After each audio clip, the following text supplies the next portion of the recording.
We are nearly a year into the COVID-19 pandemic, and some students are just now getting a glimpse of what it may be like to return to the classroom. But one district says learning remotely could be an option for years to come, even after the pandemic. Today in Jefferson County, some teachers got creative in expressing their concerns about the district's full return to in-person learning next month. Several used rope to construct a classroom and stuffed animals to represent how close students would be in a full classroom. They wanted to emphasize why they worry about COVID transmission. I don't appreciate having people's lives be put at risk in order to push forward and get them in classrooms as soon as possible. These teachers say the district is heading in the right direction, but just moving too quickly. Well, the Jeffco School District is already looking ahead to learning after the pandemic.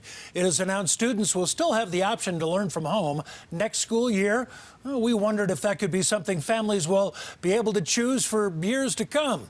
Andrea Flores looking into it tonight. Andrea, one high schooler telling you learning from home has been a good thing.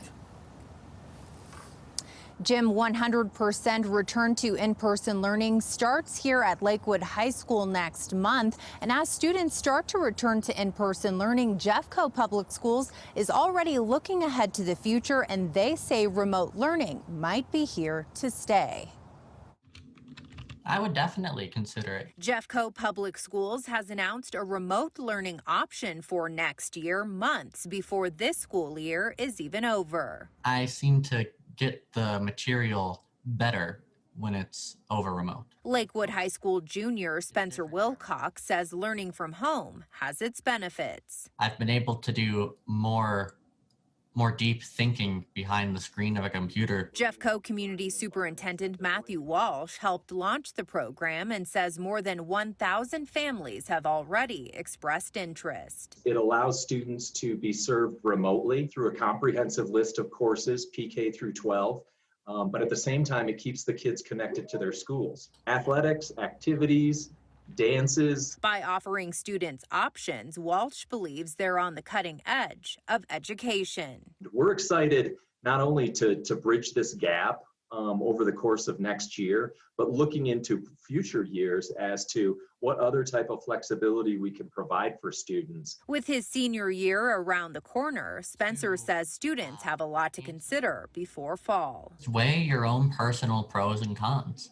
Make the choice that's best for you.